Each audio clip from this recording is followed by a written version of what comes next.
আজকে সকাল সকাল আর ব্লগটা দেখাতে পারিনি, একদম এখন থেকে ব্লগটা এখান থেকেই শুরু করলাম। আর আমার প্রচণ্ড শরীর খারাপ, তোমরা কালকে জানো। তো আজকে শরীর খারাপের জন্য বেশি কিছু রান্নাবান্না করিনি। কী কী করলাম চলো তোমাদের দেখাই।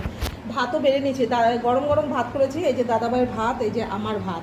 আর করে নিয়েছি বন্ধুরা, এই যে দেখো আমড়া দিয়ে টকের ডাল করেছে। যে আমরা গাঢ় গাঢ় করে আমড়া দিয়ে, আমড়াটা না টকের জন্য আমি গালিয়ে দিয়েছি।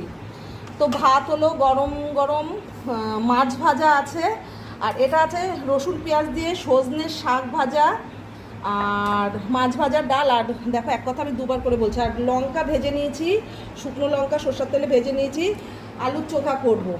আর আছে পান্তা ভাত কালকের, আমি জানি না গরম ভাতটা খাবো কি পান্তা ভাত খাবো। আর আছে কালকের একটু পটলের তরকারি। আর আজকের এই হচ্ছে রান্নাবান্না। আর খুব শরীর খারাপের মধ্যে এই রান্নাবান্নাগুলোই করে নিলাম। এরকম রান্নাবান্না কাদের পছন্দ? টকের ডাল, শাক, আলুর চোখা, মাছ ভাজা। তো চলো দাদাভাইকে খেতে দিই, আমিও খাওয়া দাওয়া করি।